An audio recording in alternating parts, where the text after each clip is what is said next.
Lumago sa 5.6% ang ekonomiya ng bansa nitong 2024, pero kapos yan sa target ng gobyerno.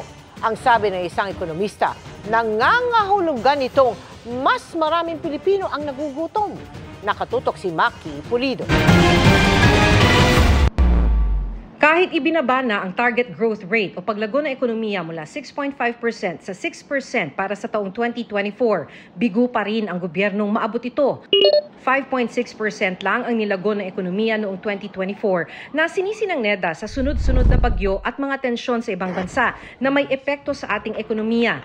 Negatibo pa rin ang paglago sa agrikultura at pangingisda na pinagkukunan ng pagkain ng bansa.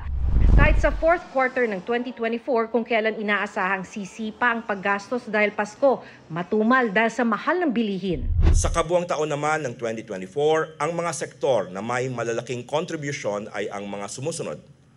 Wholesale and retail trade, repair of motor vehicles and motorcycles na nagambag ng 1.0 percentage point, financial and insurance activities na nagambag ng 0.9 percentage point, at construction na nag-ambag ng 0.7 percentage point.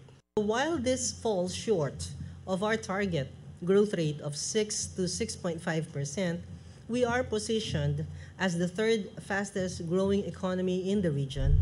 Ayon sa ekonomistang si Professor Emmanuel Leco, ang ibig sabihin lang ng mga numerong ito, mas maraming nagugutom na Pilipino. Ibig sabihin yan, tinatamaan ang bulsa ng mga mamamayan pagdating sa mga matataas na bilihin. Dapat ma-realize ng ating pamahalaan. Napapansin niya ng mga tindera sa palengke dahil pa isa-isang piraso na lang daw mamili ang ilan sa kanilang mga customer. Sabi nila, ang mahal naman ng gulay, ganyan sila. Hindi magkasya yung mga budget. Budget talaga ang problema ni Alan na isang minimum wage earner. 8 sila sa pamilya at kailangang magkasya ang 500 pesos kada araw para sa pagkain pa lang. Dati, bumibili kami 10. Ngayon, 2 kilo. Habang tumatagal, pahirap ng pahirap. Ngayong 2025, 6 to 8% ang target ng gobyerno sa paglago ng ekonomiya. Sabi ng NEDA, kumpiyansa naman silang maaabot ito.